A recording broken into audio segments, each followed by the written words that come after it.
Hello and welcome to episode 745 of the Our Lady of Fatima podcast. It is my pleasure to be with you this morning. My name is Terrence M. Stanton. We are recording on Saturday, December 16th, 2023. In the year of our Lord Jesus Christ, let us look at the Saturday prayer to the Most Blessed Virgin Mary to obtain her patronage. O my most holy Mother, I see the graces which thou hast obtained for me, and I see the ingratitude of which I have been guilty towards thee. An ungrateful soul is no longer worthy of favors, but I will not on this account distrust thy mercy, which is greater than my ingratitude. O my great advocate, pity me. Thou dispensest all the graces which God grants to us miserable creatures, and for this purpose he has made thee so powerful, so rich, and so benign. He has done so that thou mightest succor us in our miseries. Ah, Mother of Mercy, leave me not in my poverty. Thou art the advocate of the most miserable and guilty criminals who have recourse to thee. Defend me also, who recommend myself to thee. Say not that my cause is too difficult to be gained, for all causes, however desperate, when defended by thee, are gained. In thy hands then do I place my eternal salvation. To thee do I entrust my soul. It was lost. Thou then, by thy intercession, hast to save it. I wish to be inscribed amongst thy most devoted servants. Reject me not. Thou seekest the miserable to relieve them. Abandon me not, who am a wretched sinner, and who have recourse to thee. Speak for me. Thy Son does all that thou askest him. Take me under thy protection. That is all that I ask. Yes, for if thou protectest me, I fear nothing. I do not fear my sins, for thou wilt obtain me a remedy for the evil they have done me. I do not fear the devils, for thou art more powerful than all hell. I do not even fear Jesus, my judge himself, for by a single prayer of thine he is appeased. I only fear that by my negligence I may cease to recommend myself to thee and thus be lost. It is true that these graces are too great for me, who have not deserved them, but they are not too great for thee, who art so much loved by God. Hence he grants thee all that thou askest.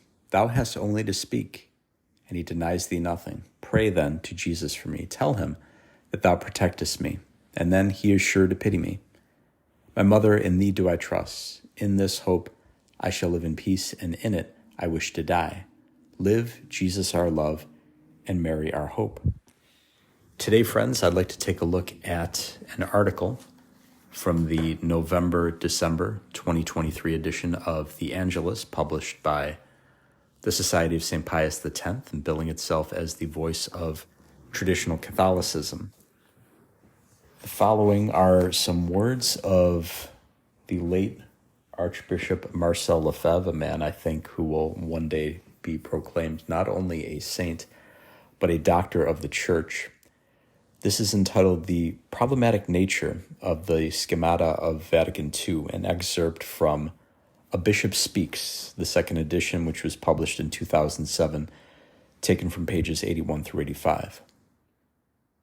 The truth of the Church. The truth of the Church has evident implications which embarrass Protestants and, alas, a number of Catholics imbued with liberalism. From now on, the new dogma that will take the place of the truth of the Church will be the dignity of the human person and the supreme benefit of liberty, two concepts which it has avoided defining clearly. According to our innovators, it follows that freedom to make public manifestation of the religion of one's conscience becomes a strict right of every human being, a right with which no one living may interfere. Whether the religion be true or not, whether it bring virtues or vices in its train, matters little to them. The only limitation would be a common good, which these innovators are careful not to define. This belief would necessitate a revision of the agreements between the Vatican and some nations that rightly grant preferential treatment to the Catholic religion. On the question of religion, the state should be neutral. Many state constitutions would need revision, not in Catholic states only. Did it ever occur to these new legislators for human nature that the Pope is himself the head of a state? Will he be invited to laicize the Vatican? It would follow that Catholics would no longer have the right to labor for the establishment or reestablishment of a Catholic state. It would be their duty to support the religious indifference of the state. Pope Pius IX, following Pope Gregory XVI, called this delirium. And again, freedom for perdition in Quanta Cura, December 8, 1864. Leo XIII issued an admirable encyclical on the subject, Libertas Praestantissimum. But all that was for their day, not for 1964. Liberty, as sought by those who see it as an absolute good, is a chimera. If it be true that it is often restricted in the moral order, how much more is this true in the order of intellectual choice?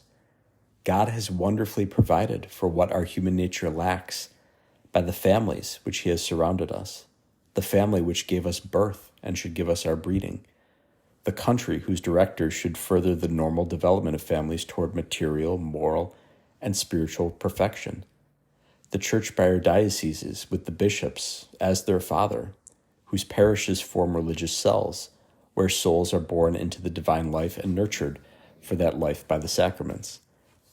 To define liberty as the absence of constraint is to destroy all the authorities placed by God in the bosom of these families, to foster the right use of the freedom given us to seek the good spontaneously and possibly to increase it, as with children and their like.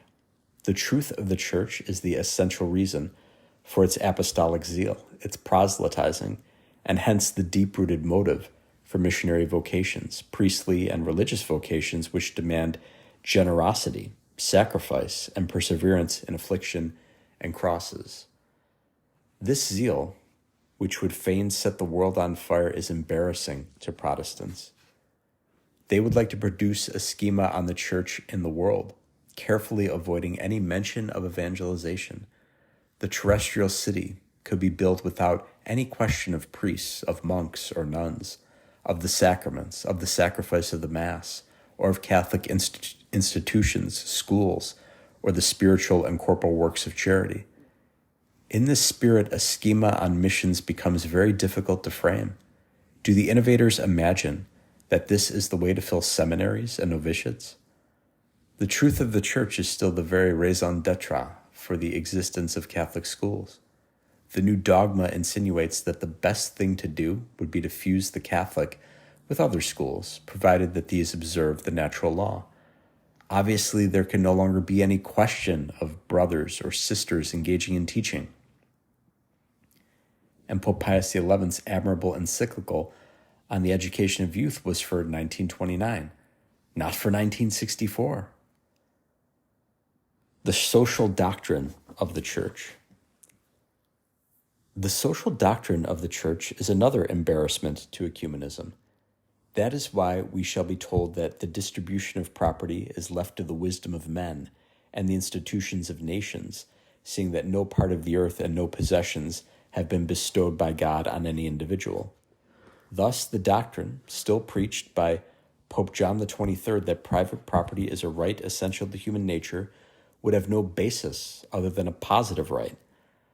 The struggle of classes and of nations would be necessary to progress and to the continual evolution of social structures.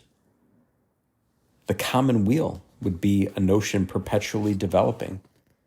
And since no man is universal, none would have a complete vision of the common weal, which has, however, been given a new definition, the liberty and fullness of human life. What has become of all the papal teachings on the social doctrine of the Church? Rerum novarum, quadragesimo anno, and pacem in terris. We are living in 1964. Will someone kindly tell us then what will become of the teachings of 1964 in 1974? These examples are amply sufficient to prove that the commissions have a majority of members imbued within ecumenism that, according to their own statement, is not only no longer Catholic, but bears a remarkable resemblance to the modernism condemned by Pope St. Pius X, and that, as Pope Paul VI notes in his encyclical Ecclesiam Suum, is once more coming to life. And then the liberal press seized on these theses even before they were officially advanced, after they were embodied in the schemata, and above all, since some of these schemata seemingly identical with the first, were given a large majority in the council chamber. Victory was won. The way is open to all forms of dialogue, that is, for them, to every compromise. To sum up, out with, quote, papalatry and the monarchical rule of the church, farewell to the Holy Office, to the Index, consciences are free at last, etc. Faced with such a storm and all that it has unleashed, what are we to do? 1. Keep our faith indefectible. Our attachment to what the church has always taught, and never let ourselves be moved or discouraged. Our Lord puts our faith to the test as he did with the apostles and as he tried Abraham. In order that he may do so, we may really have the impression that we are about to perish. Thus the victory of the truth will be indeed that of God and not our own. 2. Be objective. Recognize the positive aspects shown in the wishes of the Council Fathers, desires which, unfortunately, and almost unknown to themselves, have been used to produce legal documents on lines never envisaged by the Fathers themselves. We may attempt to define these wishes as follows: a deep longing for greater collaboration leading to a more effective apostolate, collaboration among shepherds, and collaboration with the Supreme Shepherd, who can condemn such a desire. The desire to extend to our separated brethren and to the whole world their great charity so that all may come to our Lord and to his church. The desire to give the church a greater simplicity in its liturgy, in the usual demeanor of her shepherds, particularly the bishops, and a clerical training which will give future priests a more direct training for their pastoral ministry.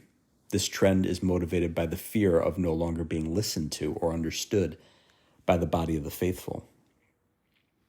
These proper and timely desires could easily be brought out in admirable texts and trainings suited to our times, without an ill-based and ill-understood collegiality, without a false religious freedom, without the inopportune statement on the Jews, without a seeming limitation of the power of the Pope by denying the title of Mother of the Church to the Virgin Mary, and without calumniating the Roman Curia. It was not the Council Fathers as a whole who wished for these texts in their published form and in conformity with new doctrine, but rather a group of fathers and periti, or experts, who used the rightful desires of the fathers to get their doctrines through. Thank God the Schemata have not yet been issued in their definitive form. The Pope has not yet approved them at a public session. Moreover, the Council has stated that it does not seek to define any new doctrine, but to be a pastoral and ecumenical council. The Church of Rome, which alone is indefectible among all the individual churches, remains firm in faith. The majority of cardinals do not approve the new thesis. The Council Fathers, who have an important part in the Church of Rome, as well as the greater part, if not almost the totality of Roman theologians, do not side with the innovators. This is of capital importance, for it is in this Church of Rome, mistress of truth, that the faithful of the whole world should unite. Irenaeus stated the fact in his day. 3, publicly profess our faith without flinching, in the press, in our conversations, in our letters, and be ready to obey the Pope, remaining indefectibly attached to him. 4, pray and do penance. Pray to the Virgin Mary, Mother of the Church, for she is at the heart of all these disputes, and she has always defeated heresies. It is in her that the Council Fathers will find themselves of one mind and heart, as do children about their mother. It is she who watches over the successor of Peter, and will always ensure that Peter shall be he who confirms his brethren in the faith, which was that of the apostles, especially Peter and all his successors. If we are to deserve the help of our Lord's grace, we must do penance in carrying out the duties of our state with no flinching, yielding nothing, undiscouraged. This we must do, despite the infernal background of license, immodesty, scorn of authority, failure of respect for oneself and for one's neighbor. Let us trust. God is all-powerful, and he has given our Lord all power in heaven and on earth. Is this omnipotence less in 1964 than in 1870, at the time of the last council, or in the time of all the other councils? Our Lord will never break the promises of everlastingness that he has made in the Holy Roman Catholic Church. Confidite ego sum nolite timora, Mark 6:50. O Mary, Mother of the Church, show that thou art our mother. And there's a note here at the end that says, a bishop speaks. This book is a chronological collection of key letters, sermons, conferences, and interviews between 1963 and 1976 of Archbishop Lefebvre that are critical to understanding his founding of the Society of St. Pius X, his defense of Catholic tradition, and his opposition to Vatican II and the New Mass. We hope that this English edition will be widely read. May it also help many Catholics, bishops, priests, and laity to understand the tragedy that is ruining the Church and the new betrayal of which our Lord Jesus Christ is the victim, said Archbishop Lefebvre in the first English edition. It is 312 pages and is available from Angelus Press. Archbishop Lefebvre was very prescient, of course, in his warnings. Back in the 60s, 70s, 80s, up until the early 90s, he went to his eternal reward in 1991. And really, we could never be grateful enough for all that he did to defend traditional forms of evangelization, catechesis, and apologetics. And of course, foremost among all of that, his defense of the traditional Latin Mass and of proper seminary training for priests. And the Society of St. Pius X does a better job of training priests than any religious order on earth.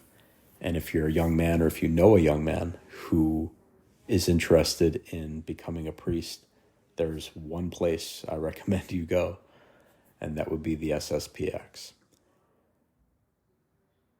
Let us conclude, my friends, by once again mentioning Helping Autism Through Learning and Outreach, available on the web at halo-soma.org. That's halo-soma.org. Also, please tune in to episodes 277 and 548 of the Our Lady of Fatima podcast for more information pertaining to RPM. That is an acronym for Rapid Prompting Method, a system of communication for non-speakers. Before my niece was about 8 years old, we didn't even know her favorite color. Now we know she's a comprehensive genius who can compose music. She's a wonderfully gifted poet, skilled in regards to mathematics, foreign languages, you name it. She's wicked smart, as they say in Beantown. But we would have known none of that without her hard work, that of her family, and God's grace working through RPM. It has been as big of a breakthrough in her life as sign language was and continues to be in the lives of the deaf or Braille in terms of being able to read for the blind. It's that massive, but you can't use a tool unless you know about it. So please spread that information far and wide. RPM has been a life changer for her and for so many others. Thank you so much for doing that, and thank you so much for listening to the Our Lady of Fatima podcast. Please say an Ave Maria for me. Goodbye, and God love you.